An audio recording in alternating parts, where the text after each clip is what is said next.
So, ang mga alaga natin isda is balon molly, live tree, gapi. Yan ang masasarap maramihan kasi lagi nagbebenta pa na. So, guys, balon.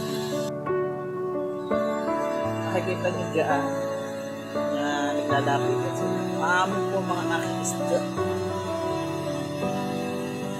So, napakarami. Kasi sita-sita kasi doon ang sino. So, ayan ka mga kar. Tayo. I think daan lang tayo. Pag dumami na to, mamimigay tayo. Tapos saka tayo magbebenta. This is Jimo TV Motovlog. Thank you sa mga sumusuporta. Bye-bye!